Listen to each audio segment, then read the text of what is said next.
सीधा गुरुग्राम लिए चलते हैं। मेरी सहयोगी तनुष्का दत्ता ग्राउंड जीरो पर इस वक्त मौजूद हैं। आप तनुष्का इस वक्त कहां पर हैं? क्या आप वहां पर तस्वीरें देख रही हैं? क्योंकि जो रिपोर्ट सामने आ रही हैं, बदहाल लग रहा है गुरुग्राम इस वक्त। लोग परेशान हैं लगातार आ रही बारिश से। जी बिल्कुल, ये हर साल बारिश के मौसम की कहानी है कि थोड़ी सी बारिश में पूरा गुरुग्राम पानी के अंडर आ जाता है। अभी मैं सेक्टर 52 में प्रेजेंट हूँ और यहाँ पर कुछ रेसिडेंट्स हैं, इनसे बात करते हैं और समझते हैं इनके एक्सपीरियंसेस के बारे में, बारिश और ट्रैफिक को कैसे झेला इन्होंने। आप हमें अपना नाम बताएं। मुदत माथुर। और आप हमें अपने एक्सपीरियंस के बारे में बताएं कि बारिश में कल और आज में क्या हुआ और आपको कितना समय लगा कम्यूट करने में। जी, मेरा ऑफिस साइबर सिटी में है, गुड़गांव में ही, और मेरे घर से लगभग 8 किलोमीटर दूर है। वहाँ से 6:15 निकल के मैं 8:30 घर आया हूँ और काफ़ी रास्ता पैदल आना पड़ा। यानी सेक्टर 43 मेट्रो स्टेशन से आरडी सिटी तक पूरा वॉक करके आया हूँ, लगभग 5 किलोमीटर, क्योंकि ना कोई कैब था ना कोई ऑटो था, तो कोई ऑप्शन ही नहीं बच रहा था। प्लस सड़क पे पानी भरा हुआ था। अगर ट्रैफिक भी देखेंगे तो ट्रैफिक से ज़्यादा तेज़ इंसान चल सकता था पैदल, तो बहुत मुसीबत थी। गड्ढों में पैर जा रहा था, ये भी डर था कि कहीं मैनहोल ना खोलें और जिसमें हम गिर जाएँ। और काफ़ी लोग पैदल चलते देख रहे थे क्योंकि ऑप्शन ही नहीं था लोगों के पास। चलिए और लोगों से भी यहाँ बात करते हैं। तो अभी जिनसे बात हुई उन्हें 5 घंटे लग गए अपने घर पहुँचने में। आप हमें अपना नाम बताएं और आप अपने एक्सपीरियंस के बारे में। Mandotra, RD city. Cyber city से यहाँ तक आरडी सिटी तक आने में 5 घंटे लगे कल रात को। और मतलब सबसे ज़्यादा डेंजरस ये होता है कि मैन होल्स खुले हुए हैं। मतलब it is not just about the water locked roads, it is about कि हाँ हिंदी सॉरी कि वाटर लॉक्ड सिर्फ नहीं है, मैन होल्स खुले हुए हैं। और अभी मेरे ख्याल से जब पिछली बारिश हुई थी तब एक ड्राइव चलाया था कि सारे मैन होल्स बंद किए जाएंगे। वो मेरे ख्याल से हफ्ते भर का ड्राइव था। वो मैन होल्स कहाँ बंद हुए हैं मालूम नहीं। और ये अब हमने, मुझे ऐसा लगता है जैसे हमने ना इसको एक्सेप्ट कर लिया है, इस तमाशे को हमने एक्सेप्ट कर लिया है। और आप देखेंगे अभी लास्ट 2-3 दिन से सिर्फ इस पे जोक्स आ रहे हैं। मतलब लोगों ने इसको इतने, मतलब अब लोगों भी हताश हो चुके हैं। हताश होके पहले गुस्सा जाहिर कर रहे थे, अब गुस्सा भी ख़त्म हो के अब लोग जोक्स पे आ गए हैं। तो समझ में नहीं आ रहा है कि इसका फाइनली क्या होने वाला है, क्या होने वाला है, कुछ किसी को मालूम नहीं।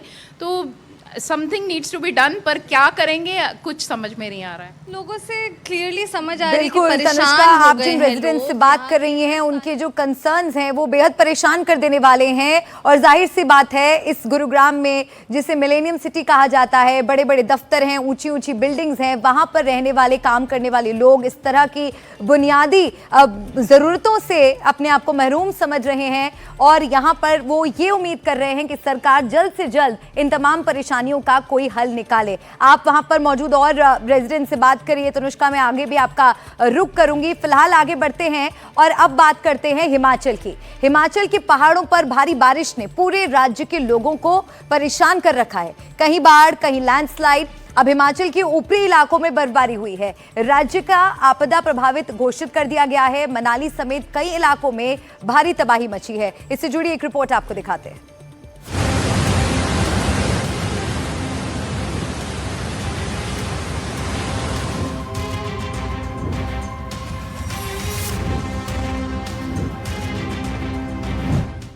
आपदा से जूझता हिमाचल प्रदेश।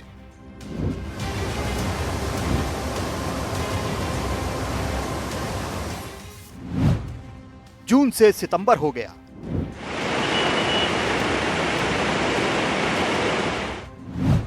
हिमाचल में जारी है कुदरत का कहर।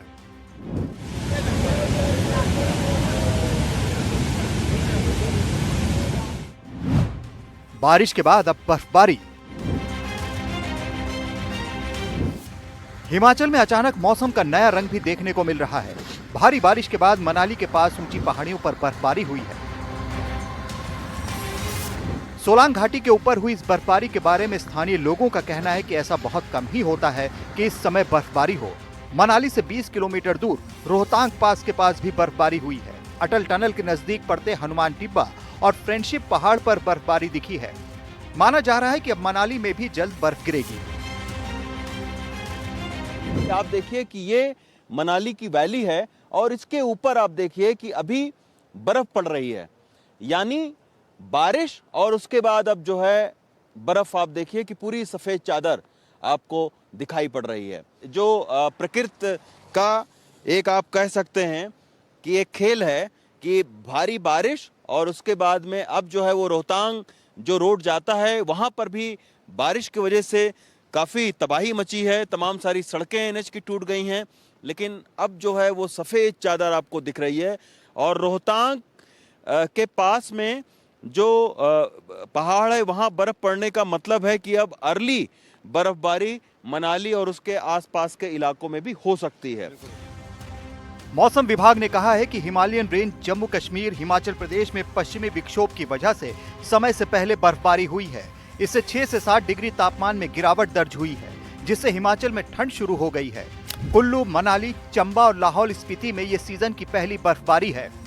अगर शिमला की बात करें तो शिमला का जो तापमान है वो 15 डिग्री के आसपास दर्ज किया गया था, जो कि सामान्य से 7 डिग्री कम है। भुंतर में 20 डिग्री के आसपास जो तापमान दिन का, जहाँ की वो सामान्य से 8 डिग्री कम था। मंडी में भी जो दिन का तापमान है वो 22 डिग्री था, जो सामान्य से 9 डिग्री है। इवन ऊना में भी जो दिन का तापमान 21.8 डिग्री सेल्सियस था, वो सामान्य तकरीबन 8 डिग्री कम दर्ज किया गया था। इवन जो न्यूनतम तापमान, जो अर्ली मॉर्निंग के तापमान है, वो भी सामान्य से 2 से 3 डिग्री प्रदेश में कम चल रहे हैं। तो डेफिनेटली जो ये बारिशों का जो दौर जारी है और जो हाई चीज़ में जो बर्फबारी हुई है, इसके चलते जो आपकी जो न्यूनतम तापमान भी और जो दिन के तापमान वो सामान्य से कम चल रहे हैं प्रदेश में। इधर मनाली में लगातार हो रही बारिश से ब्यास नदी का पानी बढ़ता जा रहा है। नदी के किनारे रहने वाले लोगों को सतर्क किया गया है। तस्वीर ओल्ड मनाली की है। भारी बारिश के बाद ओल्ड मनाली का संपर्क एक बार फिर कुल्लू और बाकी जगहों से टूट गया है। ब्यास नदी की सहायक मनालसू नदी का पानी पुल के ऊपर से बह रहा है। पानी अचानक बढ़ने से एक गाड़ी फंस गई। फिर से ओल्ड मनाली का संपर्क पूरे कुल्लू से टूट चुका है। ये आप देखिए, जो लोहे का पुल आप देख रहे हैं, इससे आवाजाही हो रही थी, लेकिन कल रात से जो भारी बारिश हुई है उसके वजह से आप देखिए एक ट्रेवलर फंस गई थी वहाँ पे। हालांकि समय रहते हुए जो भी लोग उसमें थे उनको उतार लिया गया, लेकिन आप देखिए कि लोहे के पुल के ऊपर से पानी आ रहा है। और एक यहाँ कच्चा रास्ता बनाया गया था, लेकिन वो रास्ता भी पूरा ख़त्म हो चुका है, क्योंकि उसी रास्ते के ज़रिए आप ओल्ड मनाली की ओर पहुँच सकते थे। अभी आप देखिए कि पूरी तरीके से ओल्ड मनाली का जो संपर्क है वो कट चुका है। यहाँ के लोगों का कहना है कि कुछ दिन पहले ही सबने मिलकर पुल सही करवाया था, अब ये फिर गिर गया है, दिक्कत बढ़ गई है। पिछले कल से बारिश लगी हुई है और लगता है कि रात के टाइम पे पानी बढ़ा हुआ है। सुबह भी उतना नहीं था, लेकिन थोड़ी देर पहले तो बहुत ज़्यादा बढ़ गया है ना। और जब ये ट्रैवलर फंसा तो यहाँ पे मिट्टी का, यहाँ से कच्चा रोड बनाया था, प्रशासन ने कच्चा रोड बनाया था पीछे। तो आज ड्राइवर ने कोशिश की कि मैं निकल जाऊँ, तो वो वहाँ जाके फंस गया। तो हमने भरपूर कोशिश की उसको निकालने की, पर वो नहीं निकल पाया। इन घरों को देखिए, किसी भी समय ये गिर सकते हैं, बिल्कुल लटके हुए दिख रहे हैं। नदी के अंदर भी घरों और दुकानों का मलबा दिख रहा है। मनाली की सड़कों पर सन्नाटा पसरा हुआ है। मॉल रोड खाली खाली है। सड़कें बंद होने से टैक्सी व्यवसाय को भारी नुकसान हुआ है। ये इलाका देशी विदेशी सैलानियों से गुलजार रहता है। अब यहाँ इक्का दुक्का लोग ही दिख रहे हैं। होटल खाली हैं। अब ये आप देखिए, ये टैक्सी स्टैंड है। सारी टैक्सियां यहाँ पर खड़ी हुई हैं और ये 1-2 दिन से नहीं बल्कि महीनों से इसी तरीके से टैक्सी कारोबार भी पूरी तरीके से ठप हो चुका है। रोड के टूटने की वजह से हमारी गाड़ियाँ ना तो मनाली से चंडीगढ़ की तरफ जा रही हैं और जगह जगह पे रोड टूटे हुए हैं, तो हमारी गाड़ियों जितने भी ये टैक्सी ड्राइवर सब बेरोजगार पड़े हैं। तो उस वजह से क्या है कि अभी हमारे लोग जिन्होंने भी लोन पे गाड़ियाँ ली हैं, तो उनके पास अभी काफ़ी टाइम से ये मई जून में भी हमारा नुकसान हुआ है। पहलगाम और भारत पाकिस्तान की ये लड़ाई के बीच के बाद हमारा मई का जो सीज़न है वो भी पूरा ख़राब हो गया।